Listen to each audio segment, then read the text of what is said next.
आज के गोरखधंधा में हम बात करेंगे कि इलेक्शन कमीशन ने इमरान खान को नाअहल करने की ठान ली, मगर किस केस में नाअहल करेंगे।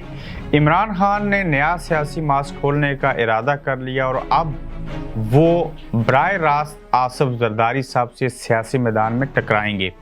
मुल्क के सियासतदान कैसे और क्यों बेचैनी का शिकार हैं, किसी को कुछ समझ नहीं आ रही।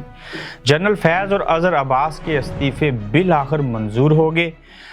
इसहाक डार वज़ीर-ए-आज़म शहबाज शरीफ साहब के ऊपर कैसे सबकत लेके और किस तरह से नवाज शरीफ साहब ने अपने भाई शहबाज शरीफ को माइनस कर दिया, आज हम इन पहलुओं के ऊपर आपसे बात करेंगे।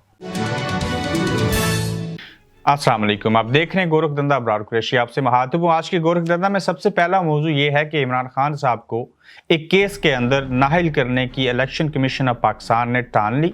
तोशाखाना का जो केस था, उस सिलसिले में इरादा किया गया कि हम इमरान खान को नाअहल करेंगे और इस सिलसिले में एक नोटिस भी भेजा गया और इससे कबल भी उनको नाअहल किया गया था। और उस केस का जो नोटिस आया, उसकी जो हियरिंग होगी, जो उसके ऊपर बहस होगी, वो 13 दिसंबर को होगी। ये वो नाअहलियत है जिस तरह से इससे कबल नवाज शरीफ साहब को अपने बेटे से तनख्वाह न लेने के ऊपर नाअहल किया गया। अब मरियम नवाज और नवाज शरीफ और ख़ासकर पीडीएम के अंदर से तमाम लोगों की ख्वाहिश है कि इमरान खान साहब जो हैं वो नाअहल हों। और इससे कबल इमरान खान साहब बारहा मरतबा ये बात कहते रहे कि जो इलेक्शन कमिश्नर हैं वो नून लीग के वर्कर हैं, उनकी ऐसी हैसियत है और ये वाहिद इदारा बचा है जब इस्टेब्लिशमेंट जो है वो मुदाखलत करना छोड़ देगी, न्यूट्रल हो जाएंगे, तो फिर ये पाकिस्तान इलेक्शन कमीशन के जरिए इमरान खान साहब को नाअहल करेंगे। इमरान खान नाअहल हो गए तो ये अलग बात है कि वो केस अदालत में चलेगा, हो सकता है वहाँ से बहाल हो जाएं। जिस तरह से नवाज शरीफ साहब के ऊपर ताहयात पाबंदी लगी, वो जेल गए, फिर बीमार हुए, आज लंदन की बेहतरीन खुली फ़ज़ाओं के अंदर घूम रहे हैं, सैर व तफरी कर रहे हैं। और देखते हैं कि इमरान खान साहब को जब ये नाअहल करेंगे तो उनके साथ अवामी हमदर्दियाँ मज़ीद बढ़ेंगी, या इमरान खान कदम बढ़ाओ हम तुम्हारे साथ हैं और पीछे मुड़ के देखेंगे तो कोई नहीं होगा। मगर यहाँ ये बात इसलिए दुरुस्त साबित नहीं होगी कि जिस दौर में हम देखते कि पीपल्स पार्टी के जियाले जान दे देते थे, कोड़े खाते थे, जेलें काटते थे, आज वो सारा मोमेंटम और उससे भी बढ़ के इस 21वीं सदी के अंदर वो चीज़ें इमरान खान के साथ जुड़ गई और अवाम इनके साथ हैं। और नून लीग की जानिब से, पाकिस्तान इलेक्शन कमीशन की जानिब से इमरान खान को नाअहल करना उनके लिए सियासी तौर पे नुकसान का ज़्यादा बायस बनेगा, जबकि कम नुकसान जो है वो इमरान खान का होगा और उसके बदले में फ़ायदा ये होगा कि अवाम की हमदर्दियाँ हासिल करेंगे। क्योंकि गड़ी चोर बनाना इमरान खान को किसी तौर दुरुस्त नहीं है। इमरान खान साहब ने नया सियासी मास्क खोलने का इरादा कर लिया और वो आसिफ जरदारी साहब से सियासी मैदान में बराह रास्त टकराना चाहते हैं। वो ये समझते हैं कि केपीके में मेरी पहले से हुकूमत है, गिलगित बल्तिस्तान में है, पंजाब के अंदर है जिसको आधा पाकिस्तान कहा जाता है, और आज़ाद कश्मीर के अंदर है, 4 मकामात के ऊपर। इन हालात के अंदर वो ये समझते हैं कि मैं वीडियो लिंक के ज़रिए और फिज़िकली वहाँ पे प्रैक्टिकली जाके मैं सिंध का रुख करूँगा और वहाँ पे सिंध भी उनसे छीन लूँगा। और इस सिलसिले में उन्होंने जो सिंध की पार्टी की क़यादत है, कराची के लोग हैं, उनके साथ मीटिंग्स की हैं, एक लाएअमल तय किया है और वो समझते हैं कि वहाँ के जो मसाइल हैं, जो हालात हैं, आवाम को मज़ीद अवेयरनेस देनी है। और पीटीआई ने पिछले चंद सालों में जिस तरह से सिंध के अंदर, कराची के अंदर मेहनत की, उनको उसका अच्छा खासा सियासी तौर पे फ़ायदा भी हुआ।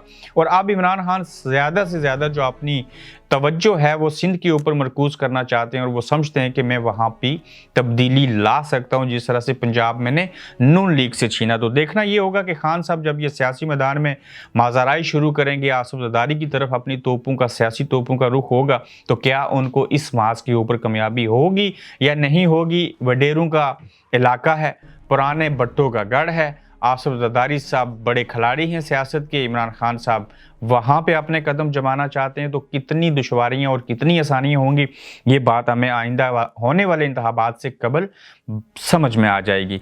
मुल्क के सियासतदान कैसे और क्यों बेचैनी का शिकार हैं, किसी को कुछ समझ नहीं आ रही कि इस्टेब्लिशमेंट किसके साथ है, मैं किसके साथ हूँ, मैं कैसे काम करूँ। वफाकी हुकूमत है इस वक्त पीडीएम की, उनके अंडर कुछ इदारे आते हैं, FIA हो गया, पाकिस्तान इलेक्शन कमीशन हो गया, उनसे तो वो काम कह सकते हैं। जब इस्टेब्लिशमेंट के अंदर से उनको ये मालूम नहीं है कि जिस तरह से बाजवा साहब एक पॉलिसी देते थे, लाइन देते थे, उनसे मिलते भी थे, सारी चीज़ें भी होती थी, नए आर्मी चीफ साहब इन चीज़ों के अंदर इस हद तक जाके इन्वॉल्व नहीं होते। तो ऐसे तमाम हालात के अंदर ना इमरान खान को पता है इस्टेब्लिशमेंट किसके साथ है, ना आसिफ जरदारी साहब को, ना मौलाना फजल रहमान और इवन नवाज शरीफ साहब को भी समझ नहीं।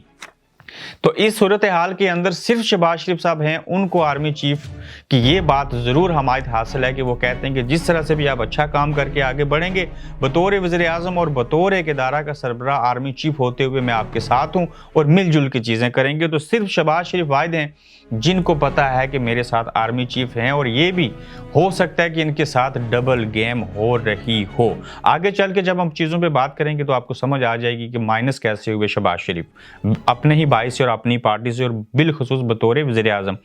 जनरल फैज़ हमीद साहब और अज़हर अब्बास के इस्तीफ़े कबूल हो गए। दोनों ने इस्तीफ़े दिए थे और उनके इस्तीफ़ों को काबीना ने आज बाज़ाब्ता तौर पर मंजूरी दे दी है। वो रिटायर्ड होंगे, एक लंबी सर्विस उन्होंने की और उसके बाद 2.5 साल तक वो किसी सियासत में नहीं आ सकते, कोई ऐसी चीज़ नहीं कर सकते, इंटरव्यू नहीं दे सकते। फिर देखना होगा कि ये जनरल फैज़ साहब जो हैं वो ये क्या करते हैं। और अज़हर अब्बास साहब तो खैर वैसे भी किसी की पार्टी नहीं बने और हिस्सा नहीं बने थे, मगर इन दोनों के इस्तीफ़े कबूल हो गए। बड़े कम ऐसे अफसरान होते हैं आर्मी के जो चंद माह और कुछ अरसा कबल जो है अपनी ही नौकरी से रिटायरमेंट ले लेते हैं। इसहाक डार साहब वज़ीर आज़म शहबाज शरीफ साहब के ऊपर सबकत ले गए और नवाज शरीफ साहब ने शहबाज शरीफ साहब को माइनस कर दिया। ये बड़ा अहम नुक्ता है। उसकी वजह है कि जो मुज़ाकरात इस्टेब्लिशमेंट के मिडल मैन बनते हुए, फिर आरिफ अलवी उसमें शामिल थे और हुकूमत के साथ मुज़ाकरात होने थे, यानी कि पीडीएम के साथ, तहरीक इंसाफ की और इस्टेब्लिशमेंट के। रास्ता ये तलाश करना था कि इलेक्शन कब होने हैं, असम्बलियाँ कब टूटनी है, कब इंतखाबात करवाने, ताकि हम गवर्नर राज लगाने और असम्बलियाँ तोड़ने और फिर ज़िमनी इलेक्शन करवा दें 2 असम्बलियों के अंदर, उनसे बच सकें। तो इस अमल के लिए वज़ीर आज़म शहबाज शरीफ साहब को उनके बड़े भाई नवाज शरीफ साहब ने माइनस कर दिया और ये जो इख्तियार था वो उन्होंने वज़ीर ख़जाना इसहाक डार साहब को दे दिया, जिसकी आला मिसालें इससे कबल आपको एक जुमले में कहा था कि और इसहाक डार वज़ीर आज़म बन गए। चूँकि वो वज़ीर आज़म के दफ्तर में बैठे जब उनको कोविड हुआ, शहबाज शरीफ साहब को तमाम तर जो चीज़ें थी नए आर्मी चीफ के हवाले से वो उन्होंने सेटल डाउन की उस वक्त। अब नए इंतखाबात के हवाले से और तहरीक इंसाफ से मुज़ाकरात करने में शहबाज शरीफ पीछे हैं और इसहाक डार साहब को नवाज शरीफ साहब ने भरोसा करते हुए, मजीद काबिल समझते हुए इनको जिम्मेदारियां दी।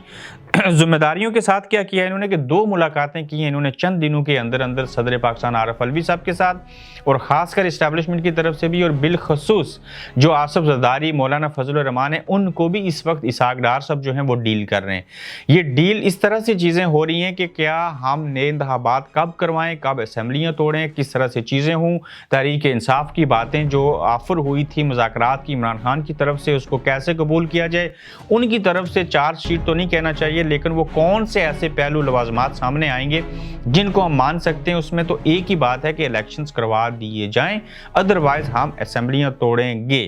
तो देखना ये होगा कि इलेक्शन की जो बात है खान साहब कब चाहते हैं, पीडीएम की हुकूमत कब चाहती है, और ये इलेक्शन की 1 तारीख जो है वो कब तय हो सकती है। इस सिलसिले में अगला राउंड ये होगा पीडीएम की तरफ से लंदन की यात्रा मुतवक्को है। चूँकि नवाज शरीफ साहब और मरियम नवाज साहिबा लंदन में हैं, तो जल्द ही अगले दिनों में साबिक सदर आसिफ अली जरदारी, मौलाना फजलुर रहमान और नून लीग की जो क़यादत है वो ख़ासकर लंदन में आएगी। यहाँ पे मियाँ साहब से मिलेंगे, उनके साथ मुलाकात करेंगे, ये हल तलाश किया जाएगा उनके केसेस के हवाले से, फिर कबल अज़ वक्त इंतखाबात के हवाले से।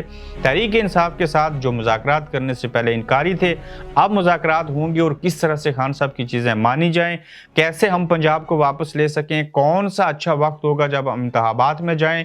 फिर मिसाक जमहूरियत हुआ था, मिसाक जमहूरियत क्या इस हद तक था कि हमने सिर्फ इमरान खान की हुकूमत गिरानी है, या आने वाले इंतखाबात के अंदर भी सीट एडजस्टमेंट होगी। लेकिन लग ये रहा है कि नून लीग पंजाब को वापस लेने की कोशिश करेगी, जबकि पंजाब के अंदर अपनी जड़ें मजबूत करने के लिए पीपल्स पार्टी कोशिश करेगी और सिंध के अंदर अपने आप को बेहतर बनाने के लिए पीपल्स पार्टी की कोशिश होगी।